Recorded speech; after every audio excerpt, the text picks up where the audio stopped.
جب آپ بازار جائیں اور آپ صحیح جگہ پر صحیح چیز تک پہنچ جائیں اللہ کی مدد سے، تو اس میں کیا فائدہ ہوگا؟ وقت بھی بچے گا، انرجی بچے گی، اور نقصان دہ چیز سے بچیں گے اور بھلائی کے ساتھ واپس لوٹیں گے۔ اس سے آپ دیکھیے کہ ہمارا دین انسانوں کی کتنی خیرخواہی کرتا ہے کہ ہر موقع کی اس کو دعا سکھا دی۔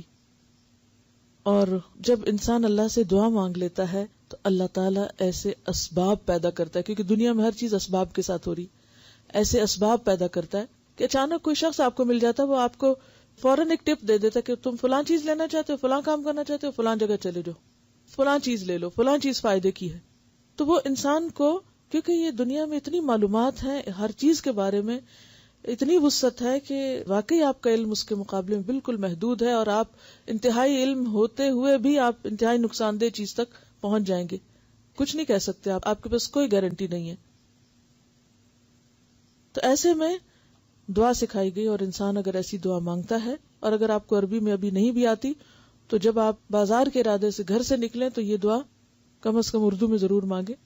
اور یہ بھی ہو سکتا ہے کہ آپ اپنی کار کے کسی حصے میں لکھ کے لگا دیں، یعنی اس کو ایک سٹیکر پہ لکھیں، کسی ایک کاغذ پہ لکھیں، اس کو کسی ایسی جگہ لگا دیں، کسی اپنے والٹ پہ لگا دیں، کہیں لگا دیں کہ جو آپ بازار میں کھولیں گے یا بازار جاتے ہوئے جس چیز پہ آپ کی نظر پڑے گی، اور پھر آپ اس کو پڑھ کے بازار میں داخل ہوں۔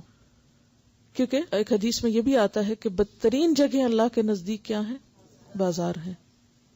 تو یہاں خاص طور پر دعا سکھائے گی کہ یا رب، میں آپ سے اس بازار کی اور جو کچھ اس بازار میں اس کی بھلائی طلب کرتا ہوں، یعنی جو میری ضرورت کی چیز ہے اور جو میرے لیے فائدہ مند ہے، اور جہاں جس چیز میں خیر ہے مجھے وہاں تک لے جا، اور اس بازار کے شر سے اور جو کچھ اس بازار میں ہے اس کے شر سے۔ اور بازار میں شر صرف یہ نہیں کہ چیزوں میں ہوتا ہے، شر کس کس چیز میں ہوتا ہے بازار میں؟ انسانوں میں بھی ہو سکتا ہے۔ انسانوں میں کوئی چور اچکا ہو سکتا ہے، کوئی آپ کی جیب کاٹنے والا ہو سکتا ہے، یا اگر وہ ایسا نہ بھی ہو تو کئی ایسے لوگ ہو سکتے ہیں جو ایسے ہولیوں میں پھر رہے ہوں کہ جو آپ کی نگاہوں کے گناہوں کا سبب بنے، یا ایسے کام کر رہے ہوں، یا لڑائی جھگڑا کہیں ہو، یا فتنہ فساد ہو۔ اے اللہ، میں آپ کی پناہ چاہتا ہوں اس بات سے کہ یہاں جھوٹی قسم کھاؤں یا خرید و فروخت میں نقصان اٹھاؤں۔ اور نقصان آپ سوچ رہے ہوں گے کہ کیسے ہو سکتا ہے جبکہ چیزوں کی قیمتیں فکس ہے اور فکس پرائس آپ کو دینا ہے، کون سی بارگیننگ کرنا ہے، تو نقصان کا تو اندیشہ ہی نہیں، بس جو ہے وہی خریدنا ہے۔ نقصان صرف یہ نہیں ہوتا کہ آپ کسی چیز کو سستا یا مہنگا خریدیں، نقصان یہ بھی ہو سکتا ہے کہ آپ نے جو چیز اپنے لیے فائدہ مند سمجھ کے خریدی وہ آپ کے لیے الٹیمیٹلی انتہائی نقصان دہ ثابت ہوئی، اور آپ کی ہیلتھ کے لیے اور آپ کے اور بہت سی چیزوں کے لیے وہ ایک مصیبت کا باعث ہوئی جو کہ بظاہر نظر نہیں آ رہی۔ ٹھیک ہے، خرید و فروخت میں نقصان سے بچنے کی دعا۔ اگر آپ کی دکان یا دفتر بازار میں ہے، یا کسی اور کام سے بازار جا رہے ہوں، یا بازار میں داخل ہوتے وقت یہ مسنون دعا پڑھیں: بسم اللہ اللہم انی اسألک خیر هذه السوق وخیر ما فیها واعوذ بک من شرها وشر ما فیها اللہم انی اعوذ بک ان اصیب فیها یمینا فاجرتا او صفقتا خاسرتا۔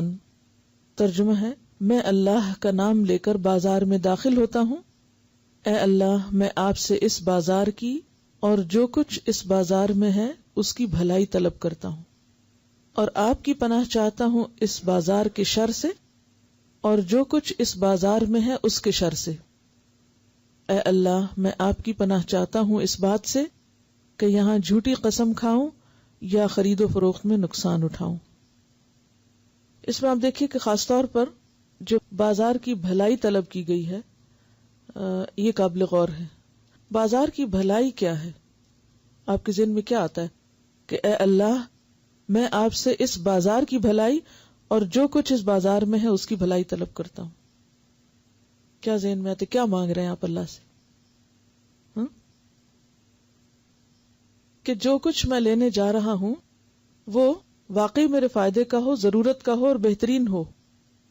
اور خاص طور پر آج کل آپ دیکھیے کہ کسی بھی چیز میں اتنی زیادہ ورائٹی ہے آپ کے ہاں خصوصاً، مثلاً آپ ایک شیمپو ہی خریدنے کے لیے جاتے ہیں تو ایک قطار ہے شیمپوز کی، اب آپ کیا دیکھ کے لیتے ہیں؟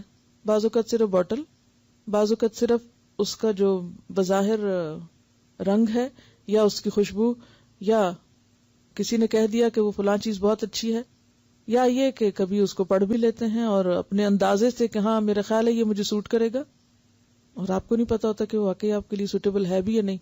پھر کچھ عرصے کے بعد آپ کو کچھ نقصان ہوتا تو آپ کہتے وہ اصل میں مجھے فلاں چیز سے الرجی تھی اور مجھے پتا نہیں تھا اور میں نے غلط چیز خرید لی. ایسا ہوتا ہے، بہت دفعہ ہوتا ہے نا.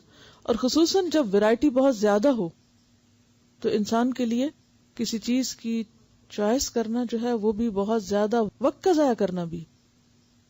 جب آپ کے سامنے ایک لمیٹڈ چیز ہوتی ہے اور آپ صحیح چیز تک پہنچتے ہیں تو آپ کا وقت بھی بچتا ہے اور آپ کا دماغ بھی پراگندہ ہونے سے بچتا ہے.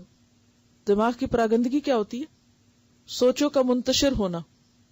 جب بہت ویرائٹی ہوتی ہے نا، آپ ایک چیز لے آتے پھر آپ کی تسلی نہیں ہوتی. آپ کیا سوچتے ہیں نکل کے، اچھا وہ میں یہ نہ لیتی اور وہ لیتی نا وہ زیادہ اچھا تھی، اور اس کی قیمت زیادہ بہتر تھی، یا اس کا جو اس میں فلاں آفر تھی یا فلاں چیز تھی. بعض چیزیں آپ صرف آفرز کے پیچھے جا کے لیتے. کچھ لوگوں کی زندگی تو گھومتے ہی صرف آفرز کے پیچھے، کہ اپنی زندگی کا ایک قیمتی ترین حصہ کس میں لگا دیتے ہیں؟ صرف یہ دیکھنے میں کہ کون سی چیزیں کہاں سستی ہیں.